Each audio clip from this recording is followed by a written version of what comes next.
Welcome back to your Yankees Latest. I'm your host, John Laloggia. Yanks, unfortunately, lose 3 out of 4 to the Red Sox. Not ideal. They do avoid the sweep on Sunday night, which is good.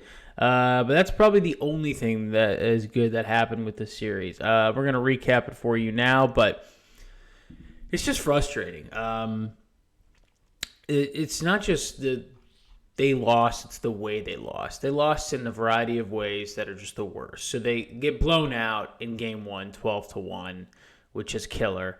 Then in game 2, they lose 1-0, which is a gut wrench. Lose 6-3 in game 3, and then win Sunday night, 7-2. So it's unfortunate. It's frustrating. And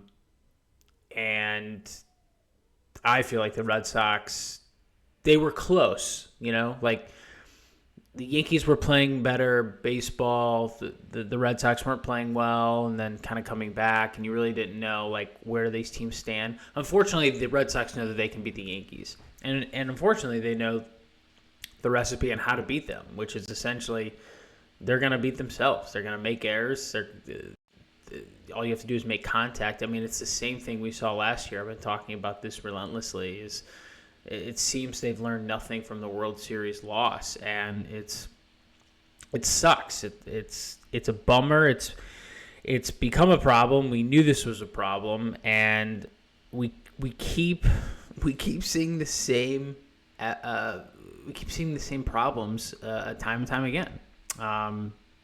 And it's really, really frustrating. I mean, last night they win. They respond with homers from Chisholm, Grisham,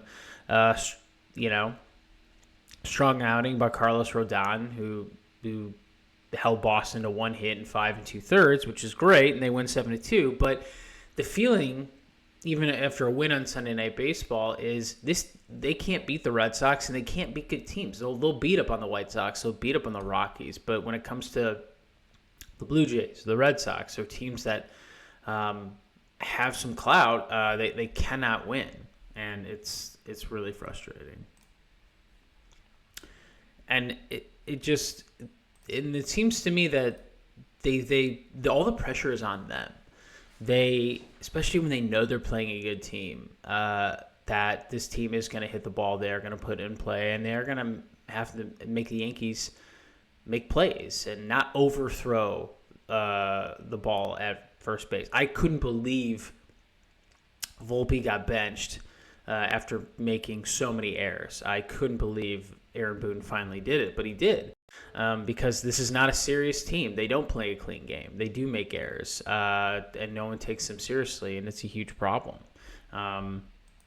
And it just sucks because they're going to make the playoffs and they're going to get bounced by a good team. You have to really hope that they play the Royals or get a seed. Obviously the Tigers are a problem, but get a seeding that works for them where they can actually do damage. But if they play a good team or a team that makes contact and puts the ball in play, they're obviously in trouble. And it sucks. Like, the flaws. This team isn't that good. If they don't out-homer the other team, they're probably going to lose. And you're just not going to homer every single night. It's not a recipe for consistent baseball. It's great for run differential and scoring runs, and they're great, but bats go cold. You don't always hit a home run. Sometimes you hit a ball to the track. It doesn't go out. So you got to figure out other ways to win, and unfortunately they can't, and that's the reason they can't beat good teams. And it's defense and errors. I mean, they had 4 errors in one game, 3 in 1 inning, and it's just the same thing keeps happening, and I don't know what to do. It's just so frustrating. And they're not going to make changes. Like, I couldn't believe they benched Volpe. I mean, that's great, but you still got smoked by your biggest rival. I guess if you're, and it goes back to fundamentals. It's one of the reasons they were doing PFPs in August. Remember there was like video on Twitter of the Yankees practicing pitcher fielding practice, because we all know what happened in the World Series with Garrett Cole not covering first base and Mookie Betts beating out the little dribbler at first. So, I mean, Stanton's hitting home runs. That's great. Couple key stats here. Boston nearly swept the Yankees in New York for the first time since 1939, reflecting their overall dominance in the series, and now they lead at 8-2. Rodon was good. Grisham had some bombs. Chisholm had his 100th career home run, but I mean, they got absolutely smoked. They just did. The result halted an 8-game losing streak for New York against Boston this year, and the Yankees pulled within a half game of Boston for the American League wildcard spot, but then, the Red Sox just toasted them, and it just shows Boston's dominance over the Yankees. And it goes back to defensive errors and fundamentals. The Yankees unraveled. They just unravel and missed opportunities, allowing Red Sox to capitalize. Boone keeps saying that we're playing it, we have to play a clean game, but he has acknowledged that they're giving other opponents like the Red Sox extra chances to not capitalizing on scoring opportunities and hitting him with runners in scoring position. And Boston, Garrett Crochet was absolutely shoving, and they were playing clean baseball. This goes back to, I think, at one point, Crochet comes off the mound, and he's laughing. This is in Yankee Stadium. They're joking around. They feel absolutely no pressure against this team because they don't take them seriously. When a team can't field their position consistently, a Major League Baseball team, when their shortstop can't field a ground ball cleanly and then make a solid throw to first base without airmailing it into the stands, the other team doesn't take you seriously.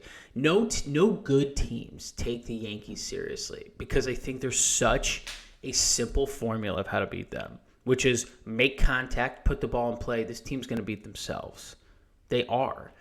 And limit the home runs. You're going to give up some, but just don't give up too many. If you can limit the home runs and put the ball in play against the Yankees, and you can limit home runs by pitching around some of their big bats, and they're pitch around Stanton, pitch around Judge, avoid some of those big time. And also they're very Yankee Stadium dependent, so you could pitch them very differently on the road than you could at home. Like Chisholm, how many Yankee Stadium home runs does Chisholm have?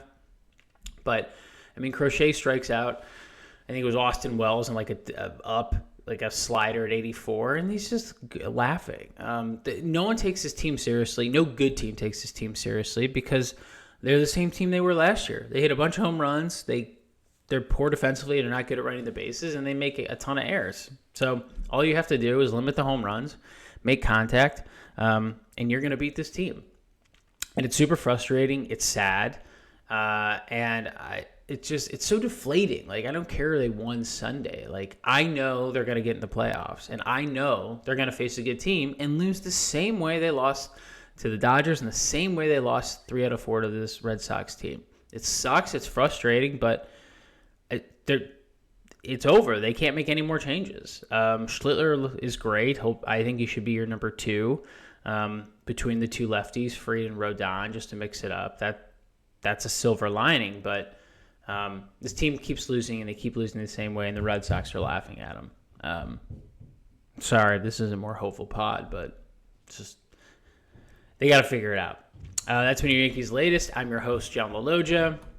Yanks go to play Washington for a 3-game set. They should take that, then take the White Sox. This whole week, they should at least win 5 out of 2 or sweep. And if they don't, then we really know who this team is. I'll see you tomorrow. Talk to you soon. Bye-bye.